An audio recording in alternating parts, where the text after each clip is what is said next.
since we've been talking for a while, we're just going to go into the co-main event and the main event. I think it will leave the rest, and we can get back to that when we talk about the reaction to it, because 2 championship fights. Yeah, I mean, and the thing is both of these fights, the co-main event and the main event, deserve a little bit of talking about.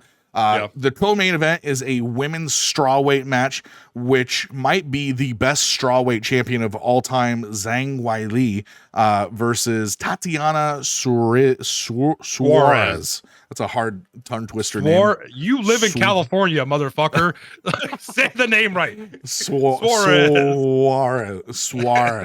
Okay. Suarez. All right. Yes. Weili is by far one of the best strawweight champions of all fucking. Yes, one of the best wrestlers of all time, but then her striking is outmatched as well. And Tatiana Suarez is somebody that is not to be discounted for, because she is a dark horse. People believe in her and whatnot. Yeah. But I'll tell you this, man, until Zhang Weili is outmatched, which I don't believe she's ever been outmatched. No. I am 100%, I'm going to say knockout. My biggest thing is, I feel like if Tatiana cannot defend the ground and defend takedowns, she doesn't stand a chance. Now, Tatiana's stand-up, on the other hand, different story. Tatiana can throw, and she picks her angles very well. She's very good against Zhang Weili, though, dude. I mean, we're talking at strawweight. I don't believe she's had a counterpartner or a counter puncher that has been able to figure her out. Zhang Weili picks her shots and puts and turns people's faces into like a meat pie, dude. It is her head movement. Her head movement is what is probably one of her biggest strengths in her game. Yeah, is the way she picks her angles, and her head movement is always, she's moves out of the way of every fucking pinch that gets thrown at her. Well, and her counter punch after it. I mean, and then she follows up with a takedown, right? So you don't know if she's going to shoot or if she's not, and that really throws a lot of people off. And then this is a championship fight, so this is going to go 5. They could go 5 rounds, right? Right. And it could be 5 rounds of devastation. And I truly think fighting off of her back, fighting off takedowns. Yeah. I don't. If she goes down and she can't get up, I see a crucifix and I've seen it before. I've seen her do it before. It's disgusting. The crucifix. If Zhang Weili can get into the crucifix, it's game over. Or a choke. Yeah. I truly see that. I'm gonna say round 2 submission. I might give it round 3. I feel like Suarez can defend off for a little bit, but I do see Zhang finishing it within either submission. If not, lighten, Tatiana's face completely up. That would be crazy, because Zhang Weili, she's built like a pit bull, dude, and not many people can stop her takedowns. But it truly is. Does Zhang Weili want to play with her food? She reminds me of like a female version of Demetrius Johnson. Oh my god, 100%. Yeah, wrestling, stand up. Demetrius Johnson has the best nickname ever in Mighty Mouse, because if you ever seen the 50s character Mighty Mouse, he literally looks just like him. It's hilarious. Yep. Yep. All right. Well, I guess we're both kind of on the same page. She ain't gonna make it out around 3. And then you got the main event, which this is crazy, because the first fight was fucking nuts. It was. But here's the crazy thing is, I thought nobody would figure out Sean Strickland for a while, because me either. Honestly, I didn't think so either. But Sean Strickland's Philly shell defense is so bizarre, because nobody uses that technique in a normal fighting pattern. In your boxing, we're talking mixed martial arts. This man has brought the Philly shell to mixed martial arts and made it relevant, and which is difficult. It's crazy. But sure enough, the guy that would take him out is Drew. You can say the name Dricus. Duplessis. Just say Duplessis. All right, Duplessis. I can't say his fucking first name right now. If you've never seen Duplessis fight, he is one of the oddest timing strikers. I mean, he can do everything.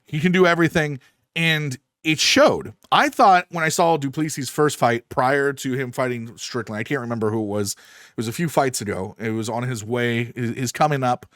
I thought he looked Yep. good, but I didn't think he looked great. I thought his movement was very strange. It was very, very unorthodox and whatnot. However, I was like, when you see somebody beat, you know, the last Stylebender, you see Strickland beat the last Stylebender, and you see how Strickland did it, and he did it with the Philly shell the entire time.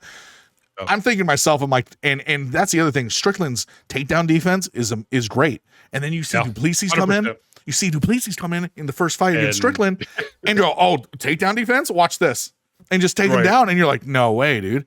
I mean, and that's what you got to think about it this way, is that you're always going to find someone that's better at a certain technique than you are. And it doesn't matter what, you could be a fucking grandmaster, black belt, whatever the fuck you want to call it in jiu-jitsu.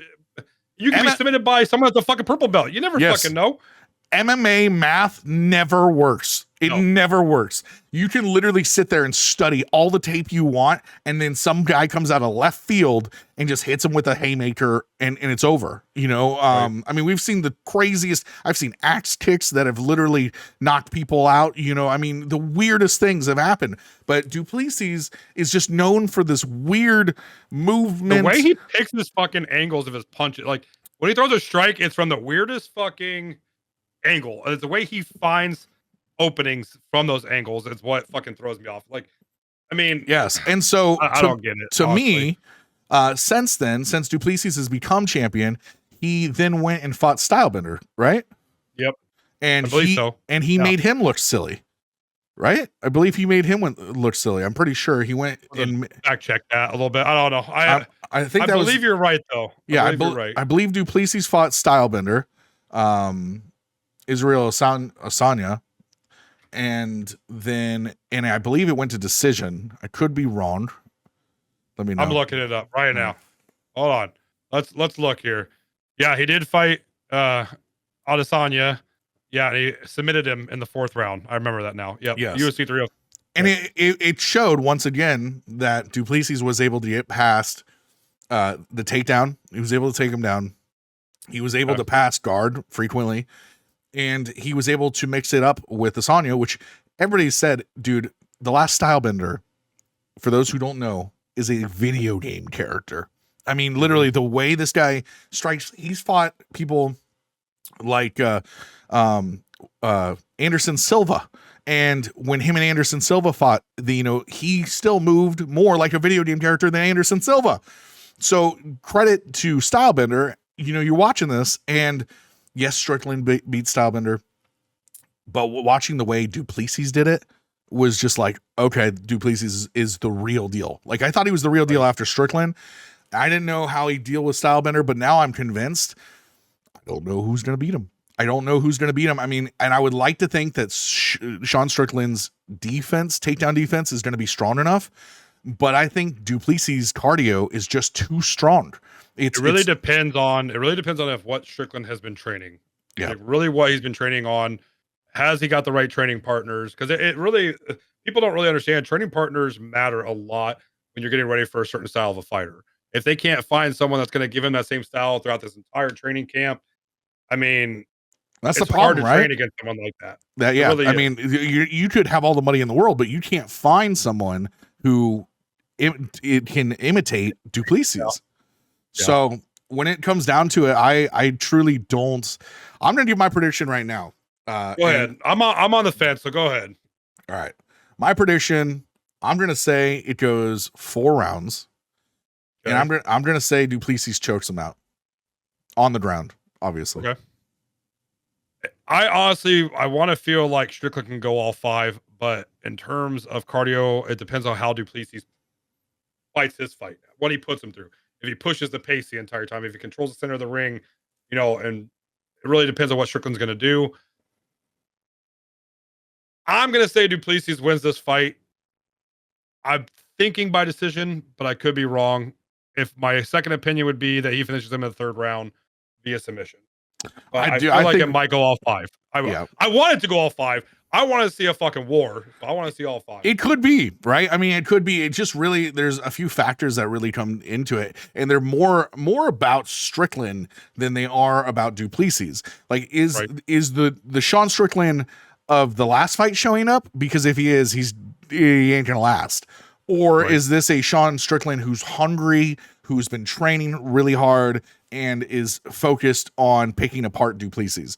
Because Right. if he is, then he has a very good chance to weather the storm further on. And maybe we're wrong. I mean, maybe Strickland is full of the hype that he deserves, and maybe he comes out on top. We've seen this where, you know, time and time again, you have these wars where, like a Cain Velasquez and Doom kind of situation where Doom would win and then Cain would win and then Doom would win again, right? So it could be that Du Plessis loses, but I would, if I was a betting man, I would state that Du Plessis that has showed up time and time again is different. His cardio is insane, and he has been able to get past Strickland. He's got such a high motor that I just don't see Strickland going all 5 rounds of them. I would wish it would, but I don't see Strickland having the gas for the 4th and 5th round if it does go to I could get a training partner that can do the Philly shell. Can you find somebody like Du Plessis?